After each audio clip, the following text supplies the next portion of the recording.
Welcome everyone to our weekly sales call. We do this every Monday at 12 o'clock. I want to welcome everyone to the call today. We have an amazing guest that we're going to be interviewing today. Before I bring him on and give him the proper introduction, I want to go through the numbers for the week. We're going to go through our submit numbers first for the week. We're going to list the top 20. So for the week, we had 109 writers. We submitted a total life volume of $378,974 and annuity volume of $839,823. So there's 109 writers that submitted that business for the week. So in 20th spot, we had Allison Liston, 6631, Yola, 6808. We had Scotty Simmons, 6948, Andre Brooks, 7137. We had Gary Nesselrode, 7649, Jacob Tower, 8052. David Ramirez, 8073. We had Amaka Anderson, 8844. Myself, 9178. We have our guest we're going to have on today, Mr. Eugene Marshall, submitted 9306. Great job, Eugene. We have Will Crandell, 9645. Josh Chris, 11,182. Bradley Murphy, 11,759. We had Ryan Phelps, 12,026. Kali Somerville, 12,253. Ron McCormick, 12,444. Corinne Giles, 19,676. We had Kelly Young Stonework, 20,000. We had Kristen Solis at 27,531. And we had Linda Lampasso in first place, submitted a total of $33,056. Great job, Linda. We're going to go through the top teams for the week. We're only going to start reading submit for the teams that submit over $25,000 for the week. So we have We the People, 32,554. Team Unity, 32,654. We had FFL Trust, 33,647. We had High Voltage at $35,093. Stephen Johnson. Steve, we're waiting for your logo and your team name, man. You definitely earned it, buddy. But we had Stephen Johnson team, 35,486. Honor and Valor, 37,200. Pursuit of Happiness, 58,196. Peak Finance, 60,598. We had FFL Dream Team at 83,145. We have FFL Fury at 120,175. We have FFL Entourage, 207,793. FFL Allegiance, 227,719. And total for FFL National submit for the week, $462,995. So that was our submit for the week. Let's go through our issue paid for week 3 of May. For any of you guys that are new to the company, you know, our submit numbers were always a week behind. Our weeks run from Friday to Thursday. So the last Thursday of every month is the end of the month. So technically we finished out May, but we won't know the final results until Wednesday or Thursday of this week when week 4 issue paid numbers come out. So let's go ahead. Total for week 3, we had 207 writers. We're going to go through the top 20 issue paid numbers.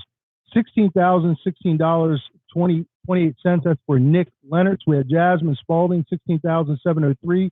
We had Pooja Puri Khan, $17,135. We had Catherine Galuli, $17,631. Corinne Giles, $17,634. Myself, $18,153. Thaddeus Scruggs, $18,845. Will Crandell, $19,051. Scotty Simmons, $19,937. Austin Smith, $20,396. Ryan Urbanski, $21,433. Richard Moore, $22,060. Leslie Andrews, $22,195. Francisco Makata, $22,701. We have Eugene Marshall, almost in that top 5 spot. Number 6, Eugene, $22,770. We have Daniel D at $26,415. Allison Cuskin at $31,811. Kristen Solis Romero in second place, $44,721. And Ronald McCormick in first place, $58,948. And remember, we still have a week to report, so great job, Ron McCormick. Teams, issue paid. We're only reading now 50,000 plus will be announced on the higher level call each week. So we have in last place, Team Unity, 70,547. Stephen Johnson, 82,000. 206. FFL Trust, 96,223. Peak Finance, 106,690.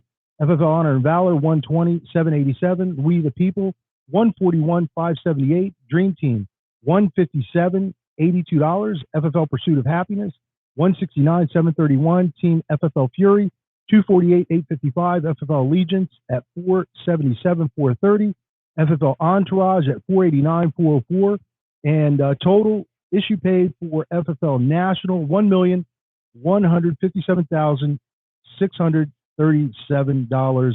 And that again is through week 3 of May. I forgot to mention this at the beginning. If you could please take some time to go on to all the social media for FFL National, and please subscribe or go in and like any posts or anything that we have on any of our social media groups. And then when this is posted up, if you could please like and share this post and make any comments, we would greatly appreciate it. So we have an amazing guest on today that is part of Steven Johnson's group, which Steve should have a team name right now and a logo because he's definitely qualified for it. He's right now in a sales manager position. His team's done over $100,000 a month. So Steve Johnson's group has qualified for a logo and for a name. And our guest today was hired by Steve Johnson, Mr. Eugene Marshall. Man. Frank's already given the claps. We haven't even given out what he's done yet, man. Frank's already excited. I tell you what, Eugene Marshall last month, it was April, his first full month with the company, he was over $20,000 issue paid. Now that's a clap. There we go. There we go. That's it. And then this month is his second month in the business, and he's over 22,000. He's at 22,770. Thanks for giving it to him. Yeah, man, it's exciting. So, I had a couple minutes. I've talked to Eugene a few times, and I tell you what, when you hear his story, it's amazing. He really is someone who's going to take away all the excuses from everyone. And when you hear this man speak, he's very humble in what he says and what he's looking for in terms of going out and just helping families, helping his family. It's just very refreshing talking to someone like this and realizing and understanding what exactly he's trying to do. So, Eugene Marshall, if you could please, man, if you could just kind of let everyone know who you are, a little bit of your story, how you ended up at FFL, and how all of a sudden, your first 30 days in a month, you do over 20,000. This is your second full month, you do 20,000 again, and you're part-time. It's impressive. So you can just come on and kind of give everyone a little bit about your story and what you're doing and kind of what your goals are and how you're doing what you're doing. And I'll ask you some questions at the end. I appreciate it, man. Thanks, Mike. First of all, I want to give all the glory to God, because without him, none of this would be here. Second of all, I just want to give a shout out to definitely the FFL on the whole, and just, the structure you have in Andre Burke and Steve Johnson for giving these opportunities. But a little bit about myself. So I'm a full-time accountant at Deloitte. So, I've been there for a few years now, make over 6 figures there. I'm also part-time in the military. So I do National Guard over the weekend. Got 3 kids and a fiance. What's amazing is most people would take any one of those things, and for most people, I assume that's your why. That's why you do what you do. Your fiance, 3 children. You're a hardworking person. A lot of people will use that what they would call their why and make it their excuse. But you're doing the opposite. It is truly your why, and obviously the reason you have 3 jobs and doing what you're doing. So I apologize. I just wanted to point that out. It's amazing. No problem at all. I just think hard work is everything. And then I was told at a young age, it's like, you got to work hard. Mm-hmm. It's a story that my father told me when I was young. He was like, work now and play later. And then I never lost track of that. Right now, I just plan on working as hard as I can so I can just play later. When you first came into the company and you knew you had a full-time job, you're part-time with the military, what did you immediately see in FFL in terms of a schedule? What did you start? How were you able to set this up to where you could fit this into your already busy schedule? What did you start doing schedule-wise? Yeah, so when I first started off, it came back to Steve Johnson. He just told me you want to at least have 1 to 2 days when you can just really run. He was like, really don't break it up. Don't try to just run on, after work, things like that. He was like, set a day aside, try to do, 6 to 8 appointments a day. So when I first started, I started off doing the weekend. And then really, after that first commission check, things just kind of changed for me. Mm-hmm. I just seeing how easy it was, how helpful what I was doing to my community, and how quick I can help my family. And so what I decided to do is find time to do it again. So you made time for the business, is what you're saying. Absolutely. A lot of people, they'll come in here and they have every excuse in the world and they don't have the time, but it sounds like you saw what was possible and you made time. Absolutely. I mean, I think like that in life. We make time for what we want. That is true. And the opportunity here is something I want and something I'm going to get. So I make time for it. I love it. Lead wise, when you first came in, what did you start buying for leads? When I first started with just CRM leads, between 3 months, 1 month, and instant.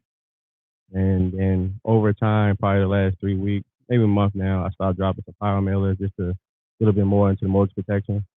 And when I first started, I mean, again, the leadership with Andre Burke and Steve Johnson was just, hey, focus on life right now. And in that life, the final expense. Mm-hmm. And then over time, we just went into mortgage protection after it. Got it. I say it all the time. The easiest way to get a new agent up and running is with life, just straight life insurance, final expense. Mortgage protection is definitely a little bit more involved. I always recommend watching. I don't know if you watch any of Frank's training on mortgage protection, but it's a great way to be able to get up fast with mortgage protection. But if you want to get into this business, start having success, definitely using the internet life leads from the CRM, doing what you're doing, and then working final expense is definitely the way to do it. With your when you're working those leads, kind of what did you do for a phone script? We have a lot of new people. They come in here and they're not really sure what to say. They get very tongue-tied on the phone and they're almost afraid to dial the phone. How were you able to overcome that? How were you able to dial the phone? And we'll get a little bit into your phone script. Yeah. So again, just already when I got there, like I said, Andre Burke and Steve Johnson just had, we had a script. And I just really just followed the script. So I had a script in front of me, made a call, and I just, I ran the script. And it was simple to the point, not too complicated. And the goal was just to schedule appointment time. And how many hours a week right now are you dedicating to Family First Life? Say about 25 to 30. 25 to 30 hours a week, over 20,000. That's a number that Sean Mike, the president of the company, he's always preached this number. If you want to make money, you're going to have to do at least over 20,000. And you're doing that on a part-time basis. So for all of you guys that are on this call, again, Eugene is out there. This is his third job. He's doing some military. He's a full-time accountant. And then he is doing this 25 hours a week, and he's putting enough time aside to where he can do over $20,000 issue paid for the month. So you're kind of taking it away from people that aren't, taking excuses away from people that aren't hitting that. I want to go into a little bit about your phone script. Let's go through that because a lot of people struggle with that when they're brand new in the company. Kind of role play with me a little bit. You're buying 3-month-old internet leads. Let me know exactly what you're saying when you're calling these people, how you're booking these appointments. Sure. Ring. Hello, Mike. Yes. How you doing, Mike? My name is Eugene. Just getting back to you here from the Benefits Center. There's a reference to a life insurance that requested you. It looked like it was a little while ago, and nobody was able to get in touch with you. And I'm the senior underwriter, got kicked up here in my office. So, Mike, when I actually had me dispatched out in your area tomorrow, taking about 10 to 15 minutes to get this information in your hands. Will you be available morning, afternoons, or evening? Morning. Morning? Awesome, great. 10 or 11? 11 o'clock. 11, awesome. Again, my name is Eugene Marshall. I'll be seeing you tomorrow at 11.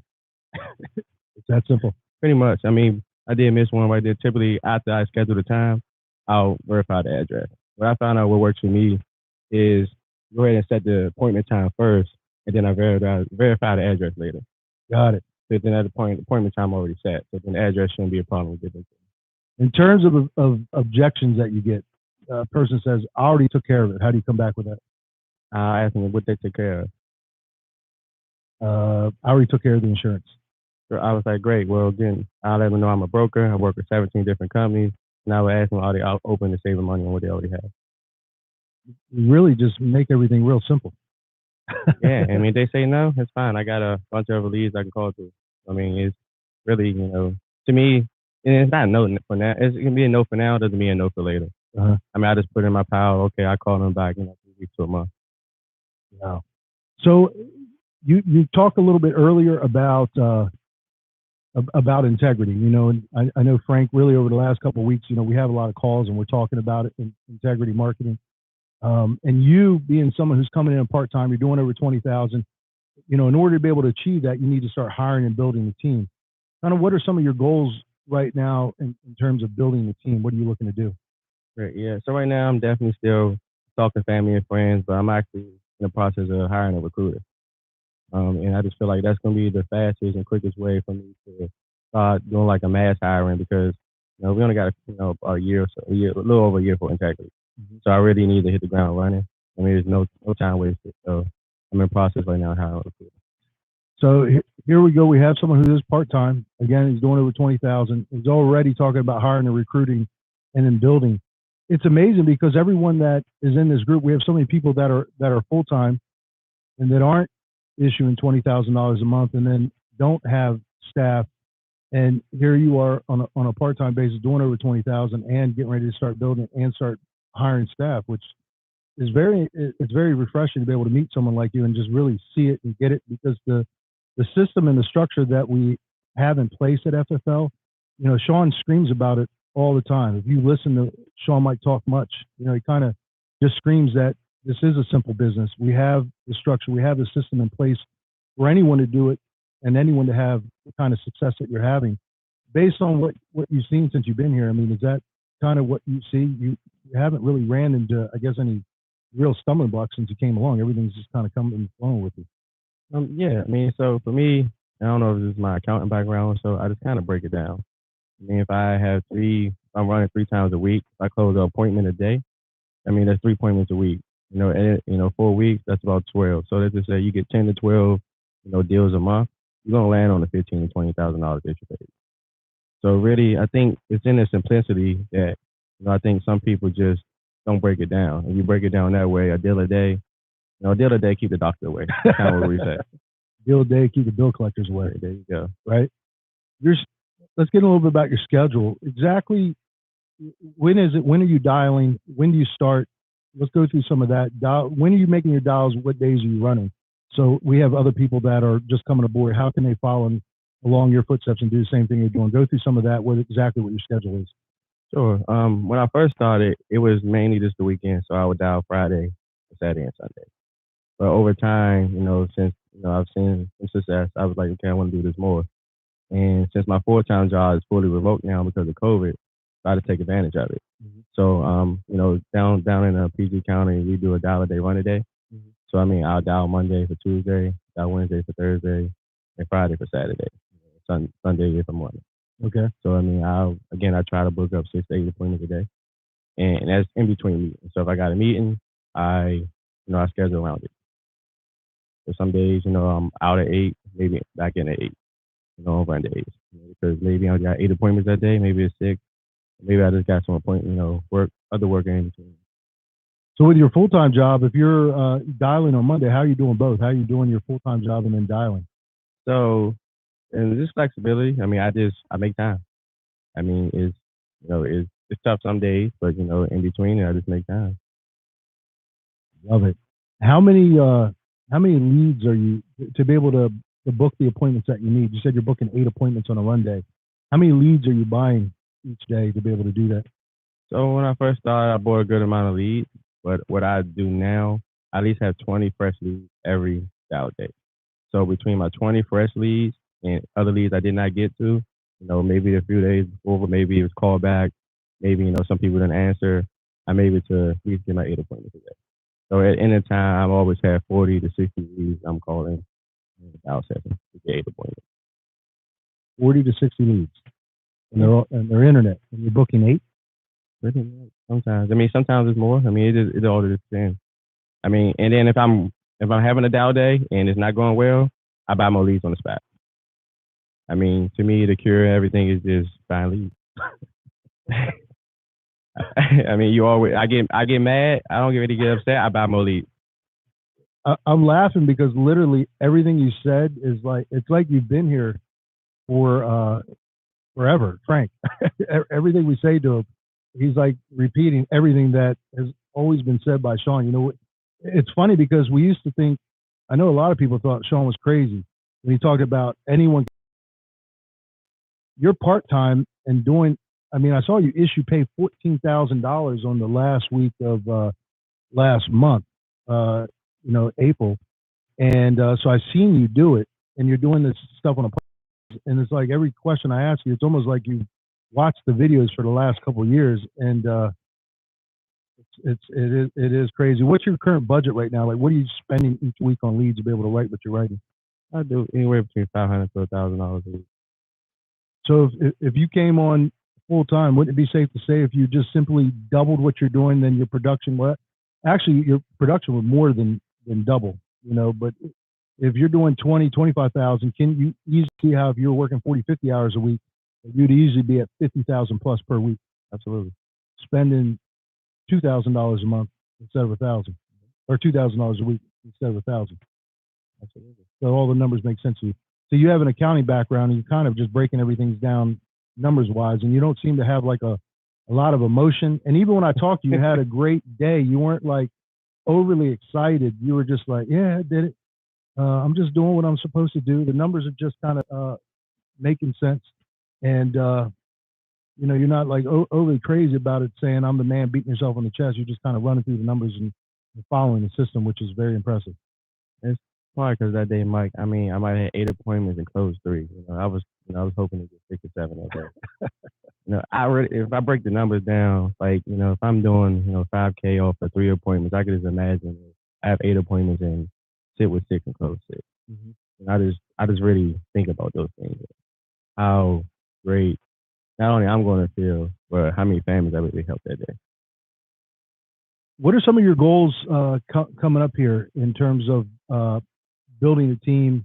I mean, what do you have any thoughts of opening an office, and how quickly do you want to get your team built? What are some of your plans on that? I'm trying to build as fast as possible, and that kind of goes back where I'm a recruiter. I mean, because again, it goes back into integrity and the sense of urgency when it comes to that. As far as the office, right now I know we have one in PG. Eventually, I'm either going to end up opening my own or go in with somebody else to the team and just kind of we need another central location somewhere, which I think we might have another one in the next few months here, maybe on the other side of PG County. That way we kind of have both ends covered. Got it. Just because I really realized that my production goes up when I'm in the office, definitely when I'm dialing. Mm-hmm. And for me, what it does, I think it does helps that learning curve. Mm-hmm. Because you're hearing other people dial, you're hearing some of their posture and some of their language, so it kind of helps you move quicker, faster. So I mean, I've dialed from home sometimes, but I mean, I feel much more efficient in the office. You feel like it would have affected if you wouldn't have had the success you've had if you would have just kept dialing from home? You think it would have had a negative impact on what you've been doing? Not negative, but I don't think I would have had the impact that I had so far. Yeah, I always felt like when I was working from home, there was always other things that you could do, and I'm very easily distracted. So if my wife needed help with the laundry or something, I'd get up and not work. So I feel you on that. I'm a very hardworking person, but definitely I need to be in an office. I need that structure, and definitely when you're around other people that are doing the same thing, you learn.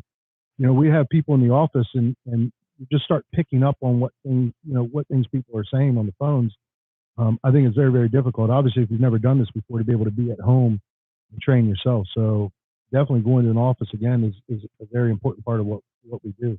Yeah, it helps build accountability, on yourself and for your teammates around you. Definitely you're building a team, anything like that. Just everybody together, collectively working through the same goal. I mean, and get the saying, but it's like you want to go fast, go by yourself. You want to go far, go together. 100%. I mean, it's kind of that approach, and that's the approach that we take down there. We're one family, we're one team. I love it. I saw your post the other day, and I don't know if you watched the podcast Frank and I did on Saturday, but that post that you put on Facebook really is what inspired this whole contest that we have going on right now. When I saw you put that on Facebook, how you said we have, I don't remember what it said, something like we have 5 of the top 10 or whatever, and you said this is our team. You having that team spirit kind of what motivated starting this contest. I was like, that's exciting. It was I love watching how you were proud almost that people in your team were at the top of that list. So I said, I talked to Frank about it. I said, we need to do some type of team contest and throw some money in there and let people build smaller teams that compete and really be proud about being part of a team and then allowing other people to kind of lead and build other teams so people can compete against each other. It was really exciting when I saw you post it. That's what kind of inspired the whole thing. Did you see? I did. When we did that? I did. And I was like, okay, my name is Ben Minty. That's it, man. You're definitely being known. Frank and I were talking about you last month. I called Frank and I said, you know, Eugene Marshall. Frank was like, never heard of him. I go, dude, look at the numbers. I said, he's brand new. That's why you don't know about him, but he's at the top of the list. Frank was like, oh my gosh. And then all of a sudden we get into May and you start doing the same thing. And Frank said, you've got to have him come in for a podcast. And I said, you know, I'll reach out to him and talk to him. So definitely, it's for you to be brand new and then come in here and do what you're doing is definitely exciting. I'm so excited. It's just, it's so simple. And I get ecstatic when I even talk to family and friends about it, or how simple this is and how much money you can make, you know, for you and your family and help other families. It's unbelievable. Sometimes it's too unbelievable. But then you see deposits come in your bank account and it's believable again. So you know, it's just an amazing opportunity, and you know, we need to share this with everyone. And that's what I try to do. I would attribute a lot of your success based off of how you just feel about this job. You know, when I talked to you, you were talking about just helping people and even talking about recruiting. It wasn't like, I'm going to recruit and build a big team so I can make a bunch of money. It was like the feeling that I feel, how quickly I can change my life. I just wanted other people to feel that same thing. It wasn't the money first. It was what you could do for others. And when you talk about going out and it wasn't making sales, you use words like, I go out and I help families. I don't go out and sell people. I help them. And I think that probably has a lot to do with the success that you're having, because when you truly feel that way, I would imagine the clients that you're sitting down and meeting with, they can feel the same thing too, that you're truly there to help them and not sell them. Yeah, absolutely. Is that kind of what your thought process is, or how you view this whole thing? It is. And, you know, I personally believe, I think I'm going in there and trying to educate the client. You know, sometimes it's on, you know, if they have a policy, you know, we're going through that to make sure they understand what they have. And if I can put them in a better position, that's what I'm there to do. You know, and so it's really just find out what they can qualify for and how much they're willing to pay. I mean, and then sometimes you get emotional at times. Mm-hmm. I mean, I had a call this morning. I was dialing before I came here, and the lady picked up the phone, and you know, her husband just passed. Yeah, and the insurance was for him. So it really touched me. It's like what we do is real, and you know, if you really just take everything else out of the picture and really think about what you're doing for somebody else's family, you know, it just makes sense. It's a great point. So you're telling me you've already had your first death claim? No, I haven't had a death. It was a new internet. It was new in life, but she was trying to get insurance for him, but it was too late. Yeah. And that happens a lot. You know, we come here and obviously the money is great. None of us would give it back. And the longer you do this for, the more you make. But when you start realizing the impact that you truly make on the families you meet with, when you're building a team, and I'm sure Steve feels that way about hiring you and seeing what you're doing, when you start realizing the people's lives that you can truly impact through this business, again, something that's so simple, but not only the families we meet with, but when we're building a team and the team members we bring on board and we can start changing their lives, once you start seeing that, it really does change everything. When it becomes more about the money and it just becomes about helping people and putting other people first, you put the families first that we meet with, that's when things truly, truly change. The name of this company, you know, is really the name of this company. We put families first. And it was a podcast, I think I was watching, you know, about Dominic Rogers. He was just mentioning how he's more excited about helping agents change their lives or hiring more agents to change their lives because they can then around and go help more people. So he'd rather spend his time recruiting, helping other people that, you know, change their lives, because he knows by them changing their lives, they can go out there and change 10,000 more people's lives. So it's really big when I'm so happy about recruiting, because, you know, what it done for me in my little time here so far, I just imagine what it's for others. I'm excited for you, man. This is just the beginning. Obviously, you're only really 2 months into this thing, and I'd love having you as part of the entire FFL national team. We got a lot of great things going on. So any final parting shots that you can give for any new people or anyone that might be out there and is maybe in class or thinking about joining the team? Don't be afraid to buy more leads. You always have clientele here, so you're always in business. I appreciate it, man. You have a great day. Everyone, Eugene Marshall, take care. All right, man. I'll talk to you soon. All right, bud.